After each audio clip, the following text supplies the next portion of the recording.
Thought I'd bring him into the conversation directly. Now, yesterday, I'm told the ReConnection has become the only podcast to feature one Zach Bush in live musical performance with accompanying spoken word. So you can look forward to that. But it did make me think that he could do his keynote as a musical. It's not beyond the pale, is it? It's probably not going to happen tonight, but there's an idea, mate. He has been known to spontaneously break into dance. That wasn't an idle threat, so we will see what happens. But it was a threat. After Zach finishes, what I want to say is that he'll be joined directly by his good mate and a man known globally as Australia's #1 zero waste advocate. I'm sure he's heard this a lot by now, Joost Bakker. Phew. Now, for those who don't know Joost well, Captain America was based on this character. Could be true. Could be true. Absolutely.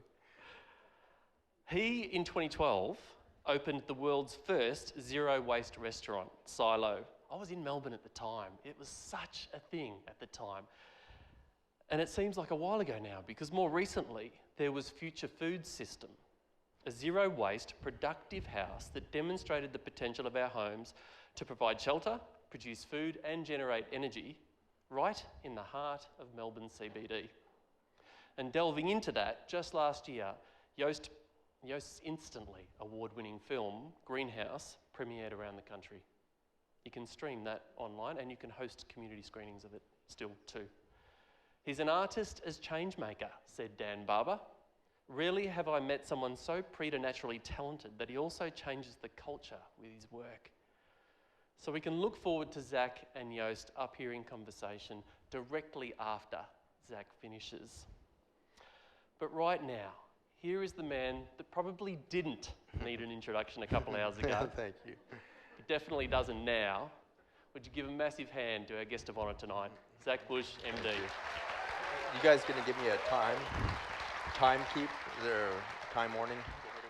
Give me a 5-minute, yeah, that'd be great, thanks. Awesome to be with you guys, awesome. It's been an amazing day, amazing 9 days here. Last time I bumped around Australia a bunch of times, and the time before that as well, actually. And so it's been lovely to kind of stay parked in the greater Byron Bay area for the last 9 days and really feel into this community. I came off a plane at 5 a.m., went straight to your bay, jumped in that water and swam for an hour, felt completely reborn. What an incredibly potent vortex this place is. Like really, if you give into this land, it will disassemble you so quickly, and that's a very special thing to be, and it's super disruptive to relationships. So for all of you that have stayed married in Byron Bay, hats off to you, amazing. It means you died in rebirth with the same parallel path for year on year on year. That's amazing, that's a miracle. It defies physics and everything else. Marriage in Byron Bay, largest open community in the world. But it's not social, it's geologic. You guys just live on a vortex, and it messes with things. And it makes you change all the time. And I was actually born on one of those vortices, and that's why my hair looks like it does. The vortex, I actually was crowning. This is more information you should ever know about me, but my mother would, unfortunately my mother doesn't listen to anything I do because it would really upset her, but as I was crowning, the first thing that my dad saw was my forehead, because it's still the biggest thing on my body.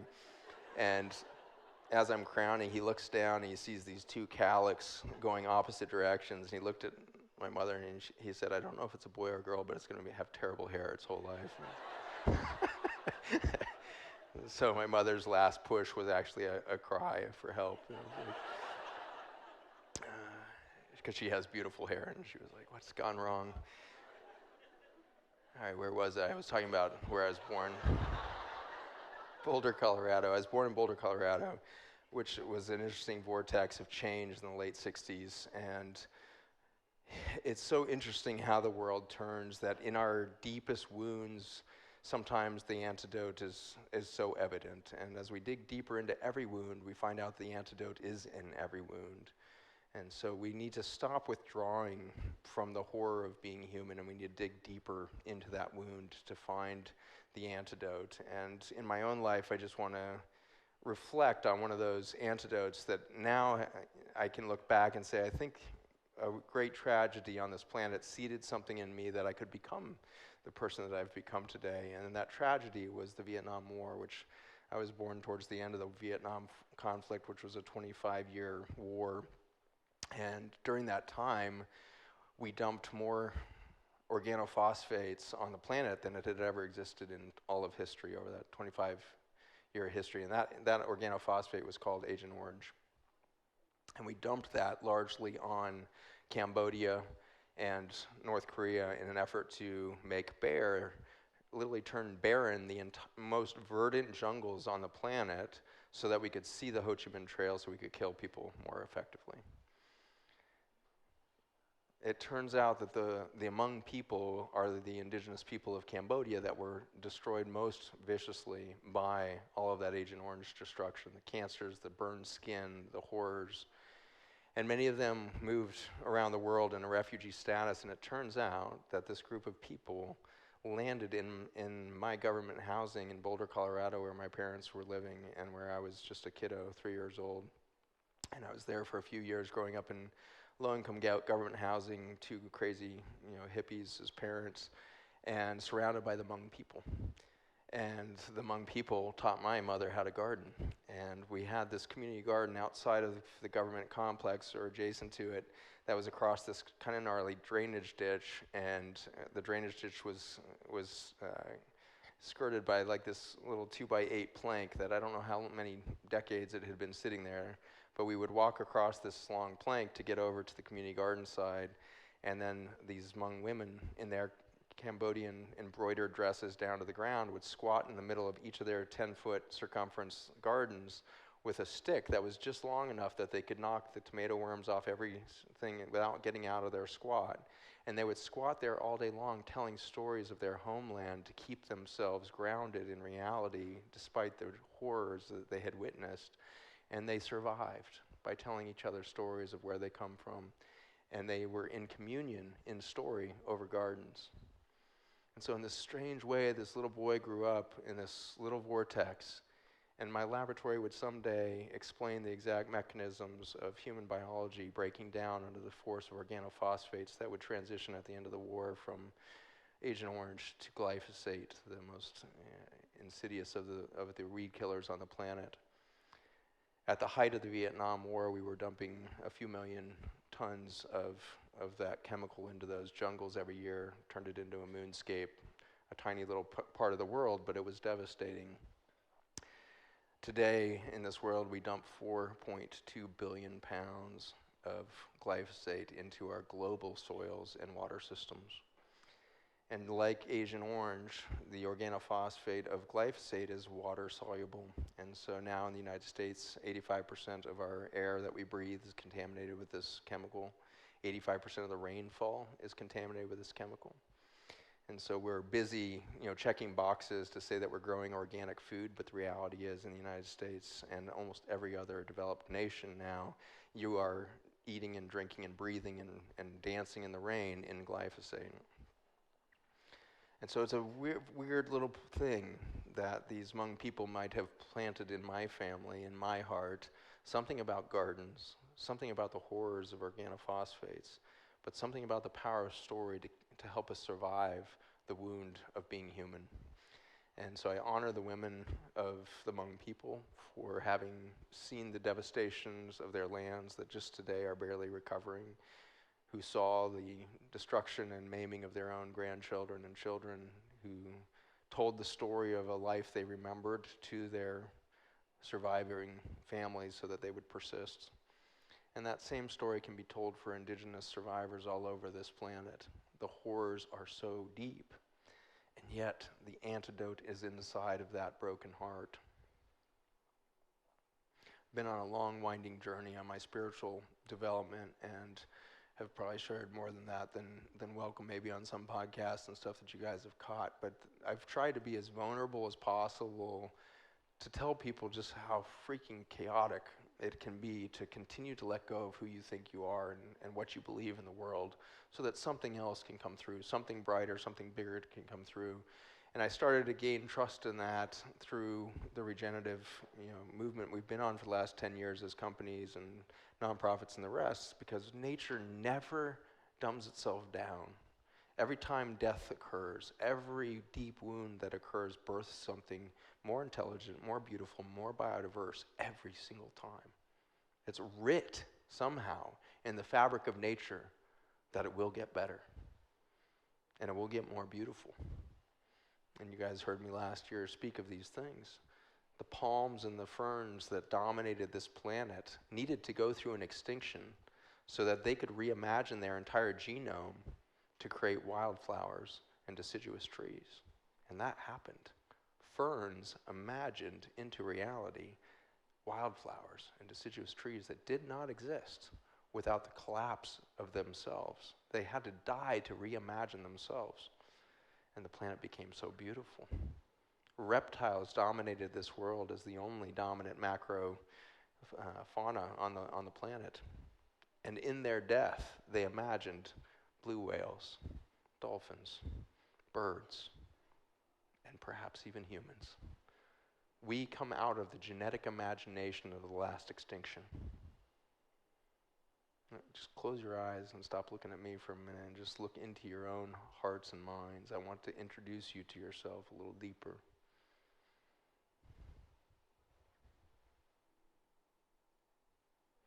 Imagine and honor the beings that came before your ancestors to imagine us all possible.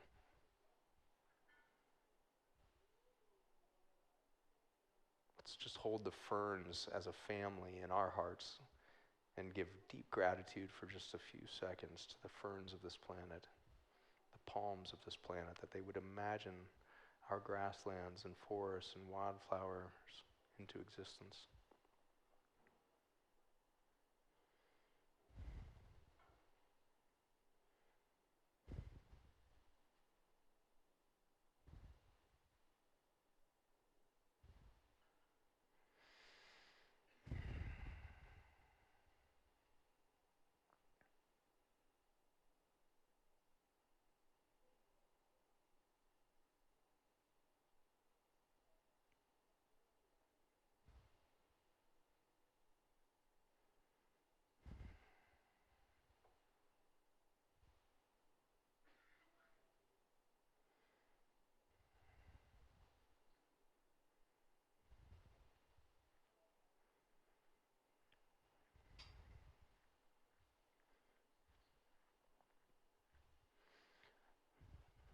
I love you so much.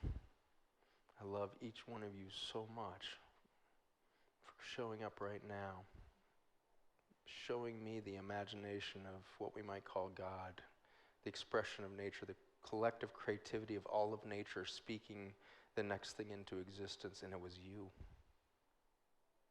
I love you for being the next manifestation of the creativity of the universe. What goes on in your hearts and minds on a daily basis is the collective effort of all of nature within you and around you. It's now been recognized that the human colon has more biodiversity per cubic centimeter than any other ecosystem on the planet, any other colon on the planet. And so in a strange turn of events, biology is starting to suggest that intelligence is never the expression of a species. We now know that you have billions of neurons that pierce the gut wall. We used to think that all of your nerves must be protected as holy of holies, away from the world, hidden behind your gut lining, behind the blood-brain barrier, behind all these vascular barriers to be protected. And so startling when we started just in the last couple of years to be able to image live guts at the microscopic level in the living state to find that the neurons of your brain, billions of afferent nerves, have stuck themselves through your gut membrane into the soil within your colon. Whoa. It turns out that what is typing information into your brain such that you can exhibit intelligence is hundreds of thousands of species speaking through you. The collective experience of intelligence is actually an experiment of how much nature can speak through a single neurologic system. And so we have been on a long evolutionary journey into the design of the human colon. Gives you a whole nother perspective on the term shithead. Just amazing. It's amazing.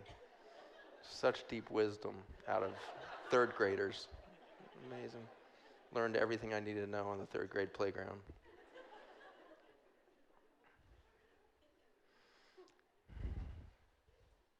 I've had one of the toughest years I've had recently, and it's funny to say that I have tough years because I have just such blessed years over and over again. I look at my life and I look at the world and the horrors that are happening right now, largely caused by my country and my government that is trying to seed chaos and pain and suffering all over the world to destabilize everything else a little longer, to palliate the collapse of our financial empire that is long collapsed, actually. We're just hiding behind facades right now.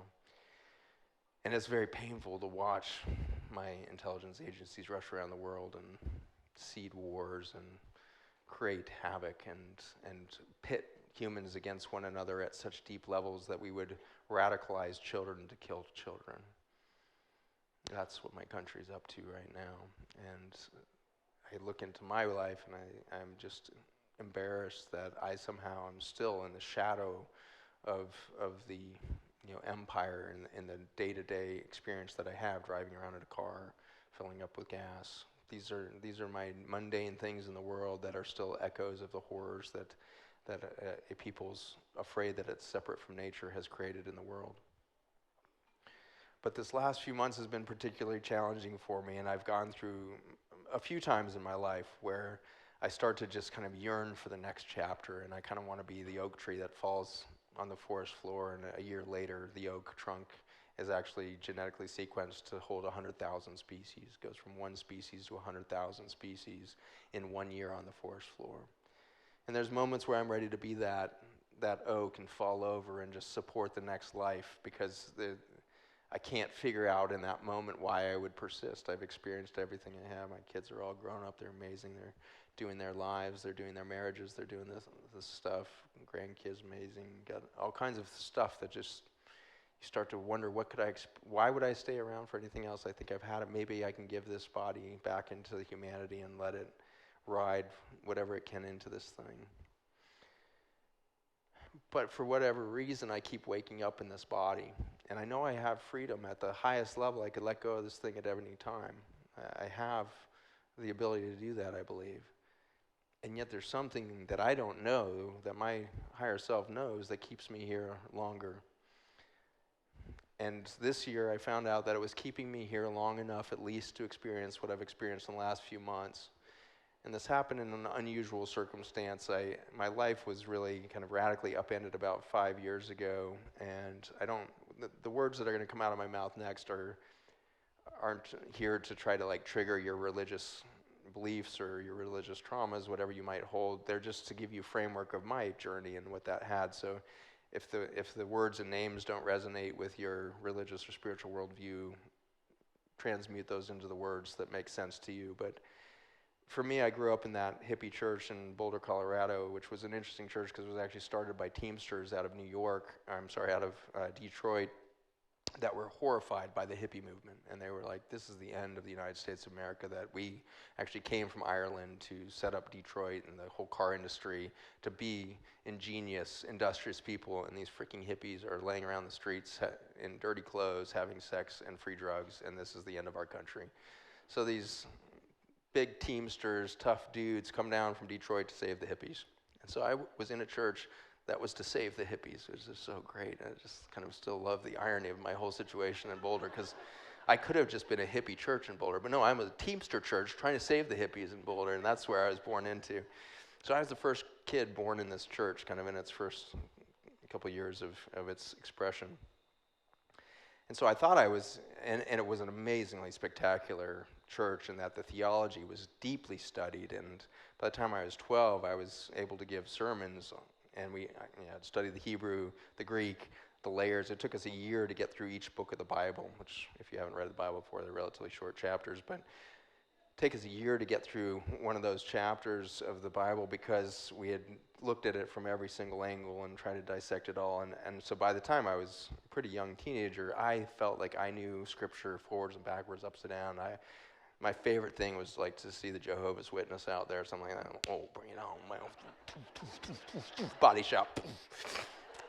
And so I could like take down a Jehovah's Witness in like 30 seconds of great theological rationale, and they'd walk away either thinking I was insane or thinking that they had just actually fallen out of heaven somehow. And so it was super dramatic as a teenager and got invited to 0 parties for decades. So I was in this mode of thinking I had it all together and had known God, and then I got to my late teens and was super passionate about everything, which maybe you can actually imagine knowing me as little as you do. But I was super passionate about everything and had my heart broken by my first girlfriend, which was around 19 years of age. And as dramatic only as a 19-year-old boy can be, I was like, I have to take a year off from my busy life to process my heartbreak, because you can't understand how deep I feel this thing. Like we were together for 8 months. Like it was super deep, super deep. This wound I carried in me, this broken, shattered heart. God bless that 19-year-old that took life so fucking seriously, right? I hope we all do feel that way today, right? I hope we're that earnest. And in that year I took off, I decided at church one day that, and I had moved on from my parents' church because I was a rebel, so I had to go to a different church. That was my rebellion. And so I was at this other church and had this moment of like, oh, I get it, God, you're asking me to recommit to you and real love and all that and this heart and blah, blah, blah. I'm going to take this year off, get home, and I'm eating like peanut butter and jelly sandwich for lunch in my parents' house because I was kind of a hippie in that I didn't make any money, and that was kind of the trend that kind of kept going through the generations. And so I'm eating the peanut butter jelly, and the phone rings, and instead of my parents getting it, for whatever reason, I grab the phone, and it's my aunt who lives in the Philippines, and she's like, hey, Zach, I haven't talked to you in a long time. What are you up to? I just decided to take a year off and do this thing. She's like, great. I'm so glad to hear that. Would you like to come to the Philippines and birth babies? I was like, and so I worked for 6 months to raise enough money to get a plane ticket over there and enough money to survive over there for 6 months and birth babies. And I went from an engineering career and direction to medicine in that moment. And so I tell that because it was about 5 years ago, I suddenly picked up a new gospel that I had never heard of, and it was called the Gospel of Mary Magdalene. And I didn't know that her gospel was included in the Gnostic Gospels. And I suddenly had this shattering experience of the lies that had been told me by my church in a lot of ways, because we even talked about the Gnostic Gospels, Book of Thomas, and all these books that didn't get into the Bible. I had the Book of Thomas sitting by my bed for years and would read it, blow my mind. It was so good, so different than the rest of the Bible. And you know why Thomas didn't make it in? Like, wow, that dude's telling his own story over there. That's going to screw up the paradigm.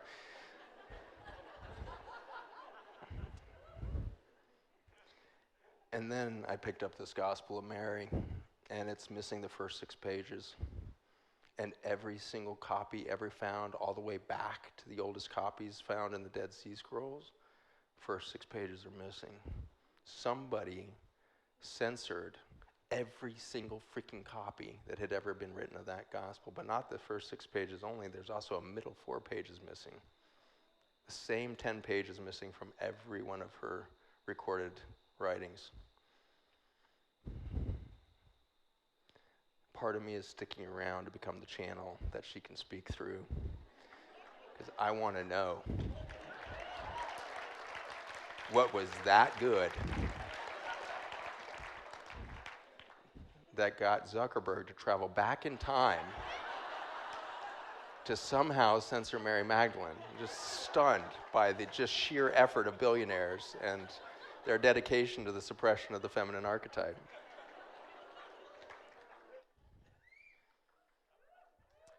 So I picked up that gospel. Did this just go out? That's good, because this is really uncomfortable. I thought I was actually sucking my brains out.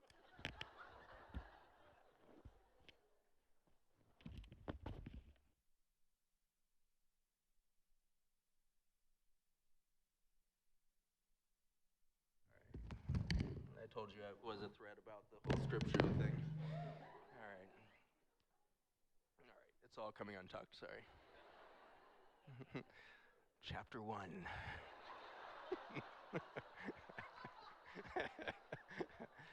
Ladies. Chapter 2, gentlemen. Just kidding.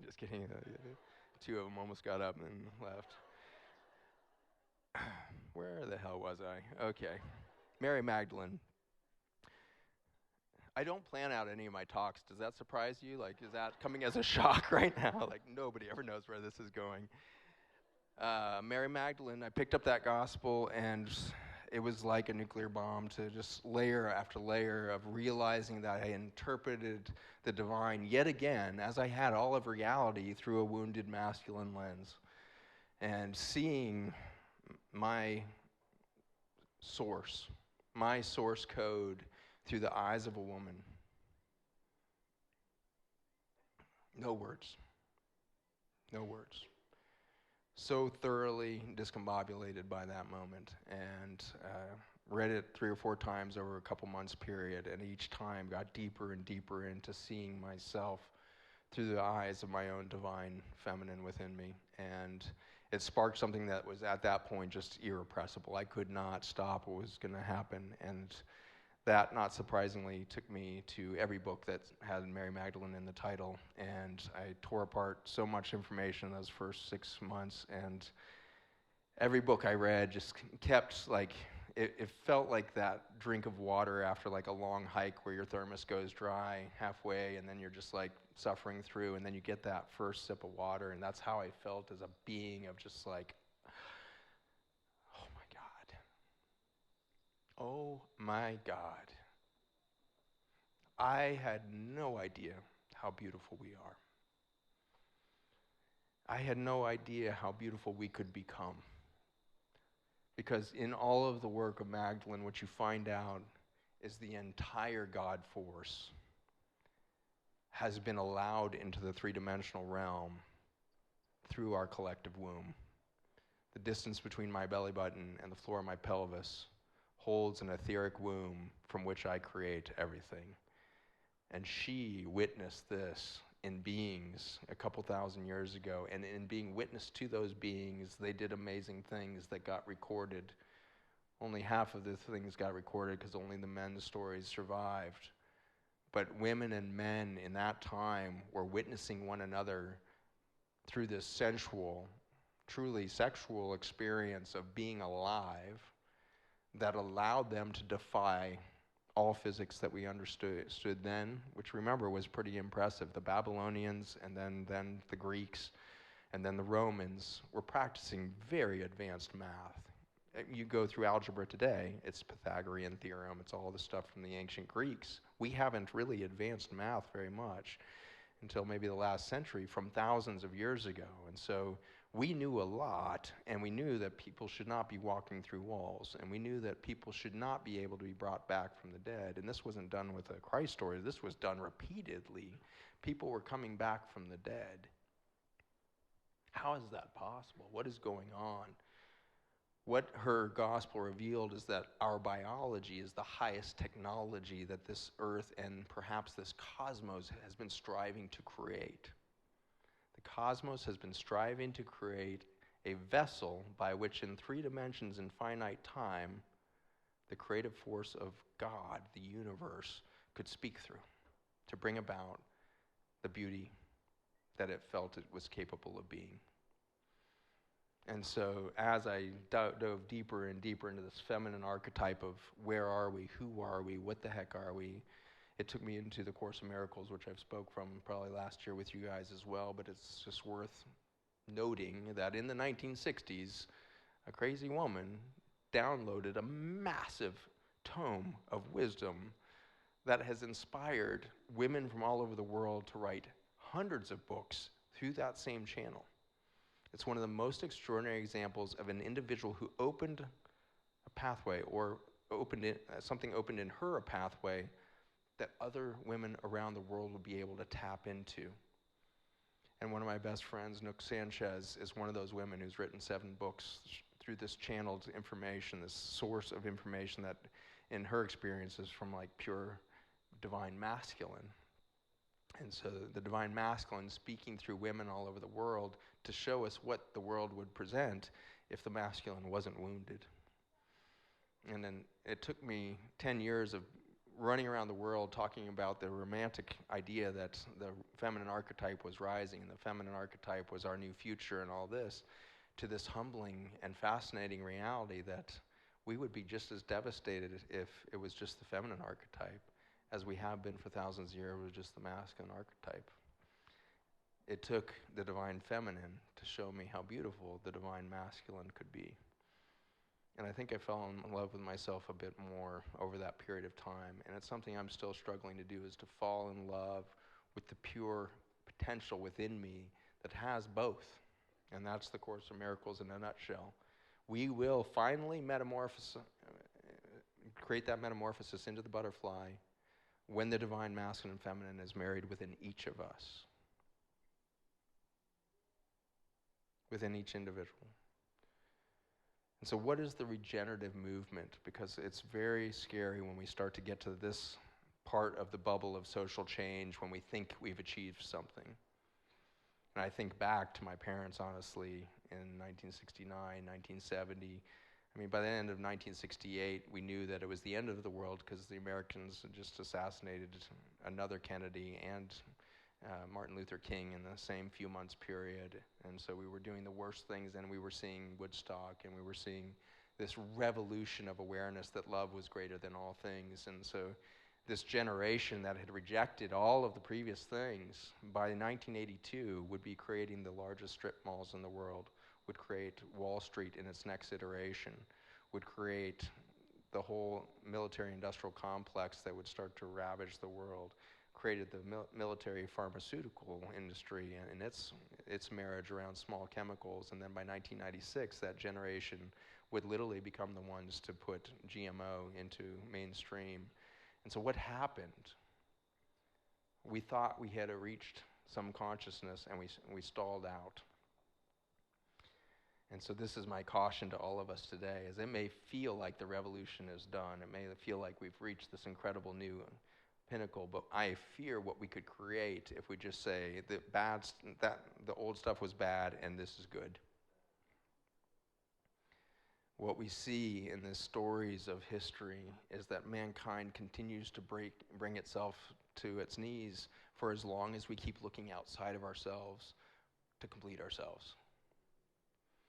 And so this regenerative movement is frightening because stories have come out that we will feel better as a society and we will resolve our medical crises and everything else that's going on if we create healthy soil. And I guarantee you that will not happen if we stop there, because we will repeat and we will fall back because we only reached out for a codependent story, is that our problem was soil. Our problem was chemical agriculture. Our problem was beef. Our problem was vegans. Whatever it is, like we're so good at figuring out the problem, and then when the problem is finally done because we killed all the vegans, then suddenly we find out that the world is still failing. And then, thank God, the Gates Foundation comes along and kills all cows, because this winter you're going to find out that there's a horrible new virus coming from cows in South America. I'm sorry that this is true, actually. This isn't funny. This is a horror that's coming down the pike. And we're going to be told we all need to switch over to lab-grown meat because it's too dangerous to eat the potential of viral infected meats. I hope that I'm wrong about all that, but if I'm right about that, invite me back to Australia next year and we'll talk about what's really coming down the pike with these aliens and extraterrestrial situation, which got me super excited because it turns out they're not extraterrestrial. They've actually been here longer than us. And it's pretty exciting what they've got unfolding with us right now. And that's the U.S. Senate going through that information right now. So I won't bore you because you can watch CNN and get all the details. But you guys are a great audience. You laugh at the things I don't even know are funny. I was like, this is awesome. I feel hilarious today. It's like I'm glowing here. Amazing. if that piqued your interest, I did a 3-hour podcast, which is my average length of a podcast on this topic with the Minimalists in Los Angeles. So if you go to the Minimalists podcast, Zach Bush, extraterrestrials, it's an amazing 3-hour conversation. And the reason it's amazing is because we started the microbiome and we went all the way to the possibility of a galactic federation of beings that have been here from eons, and find out that it's actually only one thing that is intelligence. And so it's a 3-hour expose on what is intelligence and where do we lie in that bell curve of intelligence on the planet. And you find out that we're kind of somewhere between a flea and a fruit fly is the short story on intelligence, which then takes us back to Mary Magdalene, obviously, because in the journey into Mary Magdalene, I had read a book called Magdalene Revealed by Megan Waterhouse, and a great young American woman, and she and I ended up on some sort of internet thing during the early parts of COVID, like a summit or something like that. So we were kind of speaking back to back, and they had like a speakers gathering before the summit, and so I got to talk to her about how her book had really changed me and opened some stuff up. And she described in her book her journey doing the pilgrimage to find Mary Magdalene's caves that Mother Mary and Mary Magdalene lived out their latter decades of life after Christ's death in the south of France. And I was so riveted by this. I'd read it many times. I like had the whole map in my head of like how to find these caves, because apparently they're not talked about and they don't tell any of the tourists where these things are at. And so I'd kind of memorized this thing, and I was like, someday I'm going to get to that forest. And then that door suddenly opened up a few months ago, and I got to the south of France, and I spent 10 days doing this pilgrimage from Paris down to Toulon, and then from Toulon into the Saint Baume forest. Super trippy. This is like, sometimes I just think I'm creating the whole universe for myself, and how ridiculous it is, and it really is a hologram. I'm just creating it. Because the town that you have to stay in to access Mary Magdalene is St. Zachary.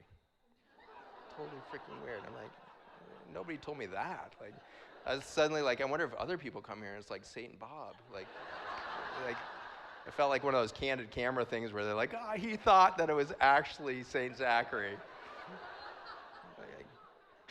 My GPS was the first to tip me off. I'm driving along in my rental car in France, and it suddenly says, St. Zachary Highway, and I was like, what?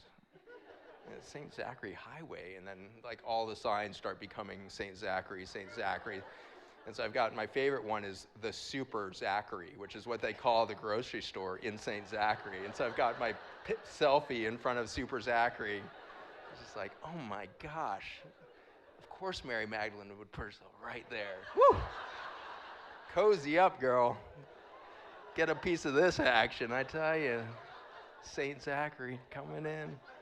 Shoo! Got my little Fiat. Driving on the wrong side of the road. I'm a fucking rebel. Watch out. Where were we?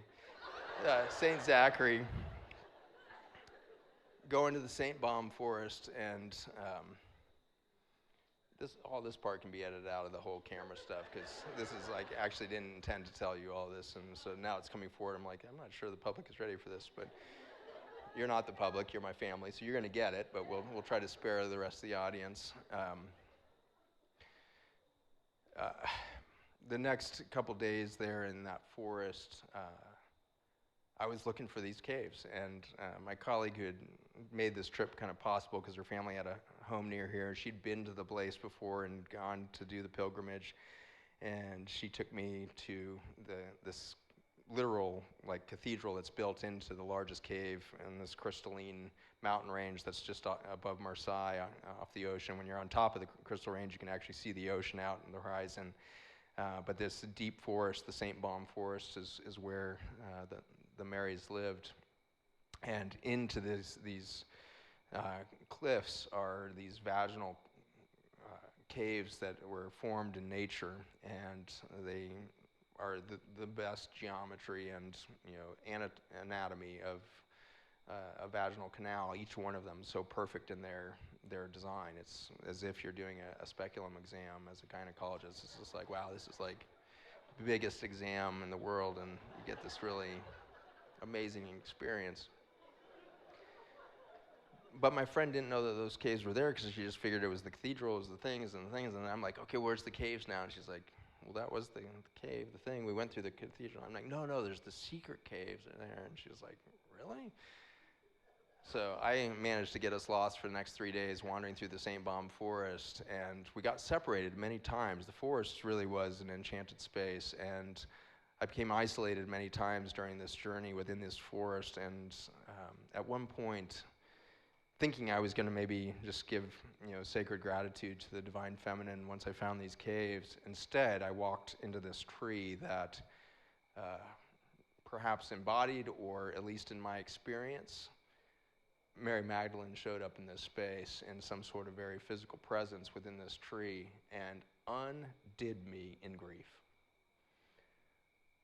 To say that I wept is a word that is too familiar to all of you, too familiar to myself. I have wept before, but whatever happened to me at that point was a complete renting of my being in grief.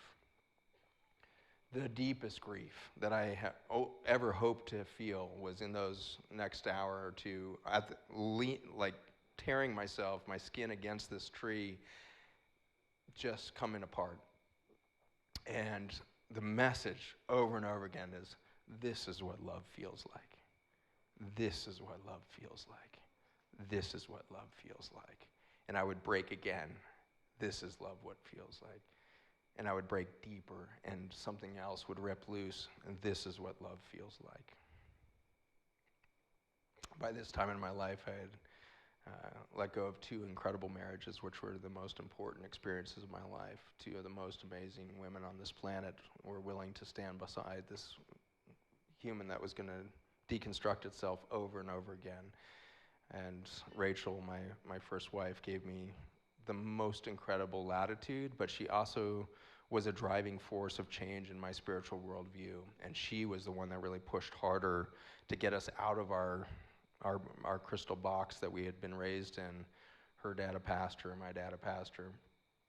And so she was radical in helping me create space and encourage me in watching her journey and starting to question some of the deeper stuff that I had held so dear to myself. And so just honor that woman. And she found a next relationship at our 18th anniversary, 20 years together. And there was a transformation that happened in both of us through letting go of each other and letting the leaves fall from that tree that we had created together. And our 2 amazing kids were grown up by this time and did amazing things and really grew through that experience with us. And my biggest sadness about humans right now is that we look at each other and consider the ends of relationships as failures, and it's the biggest mistake we make. There's no bigger awful thing that we do to each other than define the end of a chapter as a failure. It's time that we start to rewrite that. And it was in the 6 months, staying up till 2 o'clock in the morning every night, Rachel and I would sit on the floor of our walk-in closet in our house because it was the only private place that we could find.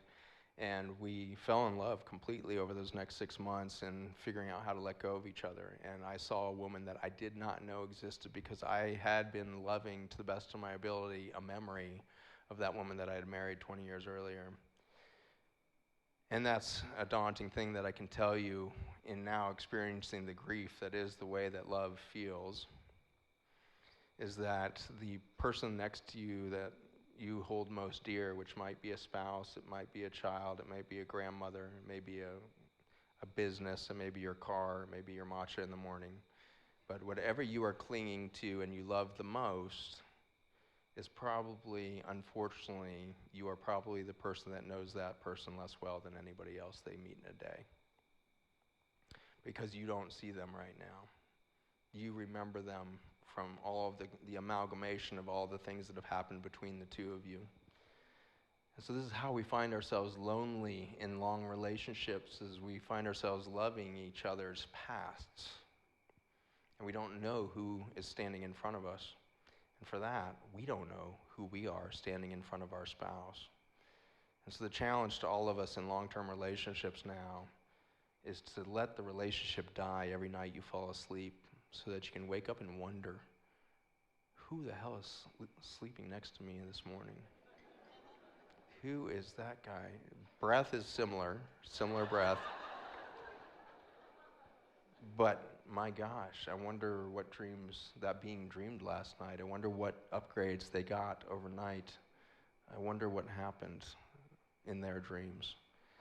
We need to start posing an enormous amount of curiosity towards those around us. And the other ones that we need to really pay attention to, other than those we love the most, are those that we have chosen to hate. We need to be really curious about what we believe that we could hate. Another being that has come through all divine time to embody a physical manifestation of finite time to see the beauty of this world with us. What are we programmed that we can hate one another? What are we programmed that we can cast so much judgment towards one another? And so we were aware of this with Farmer's Footprint, is that we were watching some of the early movers and shakers in this movement casting a whole lot of judgment towards the others. And I really didn't want to repeat my parents' generation of activism, which was a whole lot of holy rollers saying timber companies are evil, oil companies are evil, nuclear is evil, humans are evil. So full of righteousness. And for that, we have American politics, the most divisive, nasty, lowest common denominator of human behavior you can possibly find. And it's not a coincidence that their health does what it does. Because ultimately, isolation creates chaos. I told you this last year. Second law of thermodynamics, any system left in isolation increases its chaos. And the opposite is also true in physics. Any system observed increases its order. And so to solve the human problem is not to judge the other, but to see them. And the only way you can see something is become curious. Because if you just see something for your own interpretation of it, all you really saw was a reflection of maybe the better things of yourself. To actually see something, you have to see past yourself, past your previous experiences of what a tree is, and find out that it could be Mary Magdalene. It could be an embodied being from ancient times, come back in the form of an oak to say, lean against this bark and let me tear your skin off your body until you are so raw with feeling that you don't even know if you want to take another breath because it hurts so much to be loved that much. And that was the scary thing about the message from Mary Magdalene. That's what love feels, that's what love feels, that's what love feels to receive. You have to be in grief to receive love, and you have to be in grief to be willing to go in love, because the in unconditional means there's no conditions on the love. And it turns out that this thin little bandwidth of emotion that we have called love, this little flutter in the chest, I love you so much, I'm loved, that is this tiny, skinny little band of a waveform that goes through the entire cosmic creative process. All of creation is in this long wavelength of a vibration that happens when something sees something else. And we've now proven that that can just be a sensor, a computer sensor witnessing a photon can make it real. Can go from waveform, doing all things at once, to doing one thing and being here right now, present, and going through one slit in that double slit experiment. To be seen is to become finite, to become real right now. And so what Amanda showed us earlier today in her description of walking into that room with 3 different hating factions that thought they had absolutely nothing in common, is she simply was willing to be witness to all of them at once. And everything became more real in that room.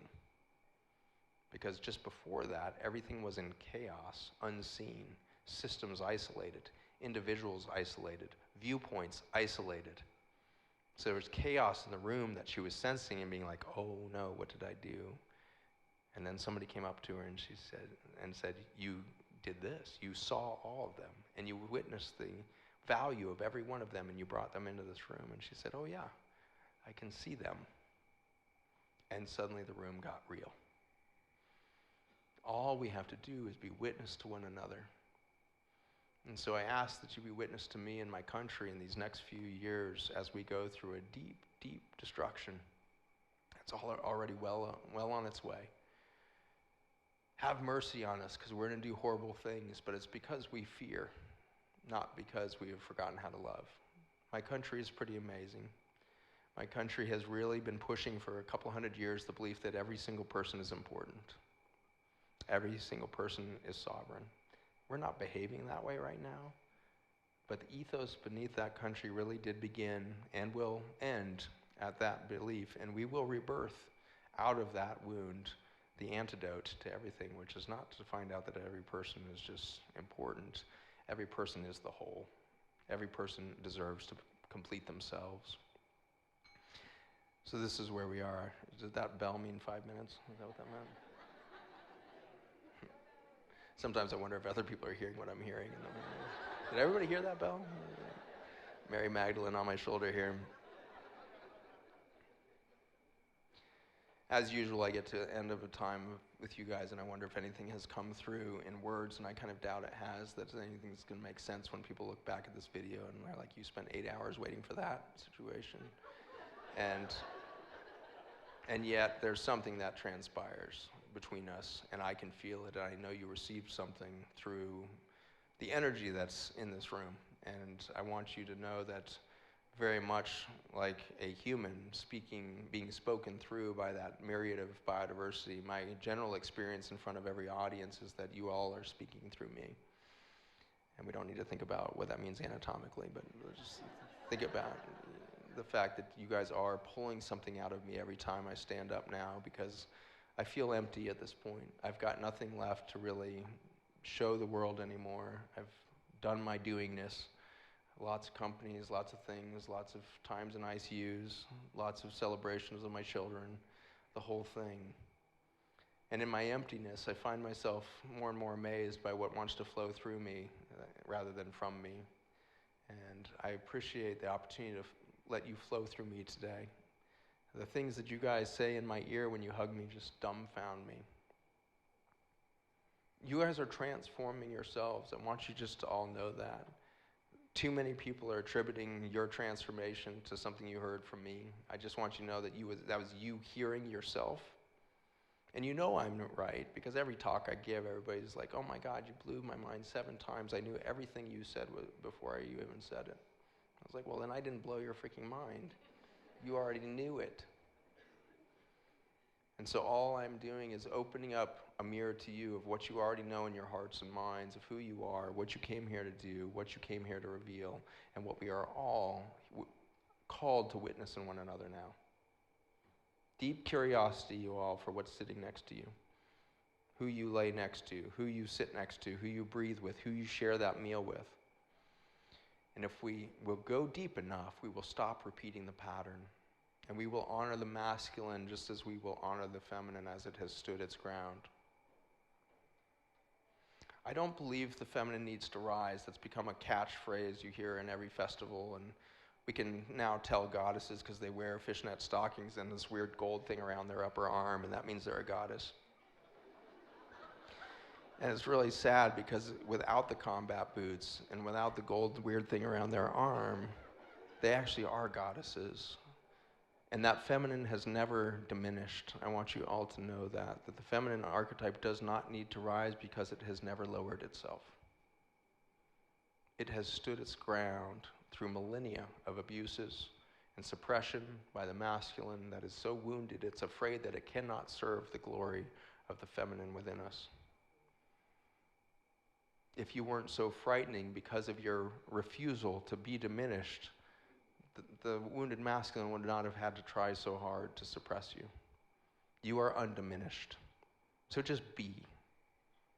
Men, there is an undiminished feminine within you. There's an undiminished feminine creator within you that has created everything you've done. Give that credit and realize that you too have held your ground. You also hold your ground as a human being that chooses to manifest a finite body in a universe that is so infinite in its possibilities, and yet you want to be seen here right now. So I honor each of you men, women, for becoming who you have become in this time where we will heal everything because we stop fearing the wound and we are willing to go into the pain to find out that unconditional love feels like grief, the deepest grief. The deepest grief.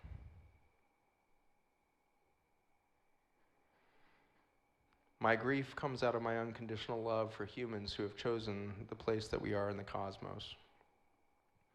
And in these next years, once we get through this next pandemic of beef, we are going to have a revelation that we are not alone in the cosmos at all. And many of you already know this again. But as the US, metabolizes this information with the international community, is that there has long been peoples working among us. You could say some for bad reasons or some for good reasons or whatever it is, but that's just more judgment and more silliness. The fact is they are life forms that have come into this present moment, in this finite moment of a human planet, a planet that has chosen humans out of curiosity. We are being observed because we are freaking unique. We feel things that no other being in the cosmos may be able to feel.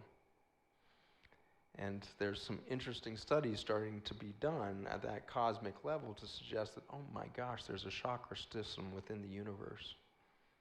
And the reason all of this attention is being played on this little blue speck in the middle of freaking nowhere suburb of 2.5 trillion galaxies out there, each with 5 billion suns, and they pick our sun? Like 2.5 trillion times 5 billion is a really high number of suns. Why here? Why now? Because you have in you a technology that is uniquely expressing itself because it can see beauty perhaps better than any other species has been able to see it. And when we see beauty, we vibrate in a complex waveform that is called love. I think that we are being cared for carefully, gardened in fact, nurtured into our existence by life within the universe that sensed something new here. There was a new seed that took root differently than anywhere else in the cosmos, and it became a chakra center to the cosmos that's now coming into its full fruition as a single organism. And this chakra center, I won't be surprised when we find out, is the heart chakra of the universe, because love came here, and it came through you. And love keeps coming back in more and more iterations on this planet to perfect you. We're here to feel completely. And so I would invite you guys in this next iteration of humanity to let go of emotions and begin to feel. Emotions are thin bandwidths that have been defined by spoken language that has lowered our feeling IQ. And we store emotions rather than allow feelings to flow through us. And we say, oh, that's love, oh, that's hate, oh, that's fear, oh, that's guilt, oh, that's shame. And we categorize these thin little bandwidths, not realizing all of the space between them must be full of information. And so to become fully human, I believe you are being called to feel everything completely.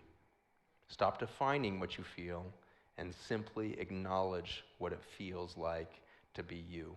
Because the whole experience of that is the soil of our future humanity, and we will grow new out of that. I honor each of you for being part of that.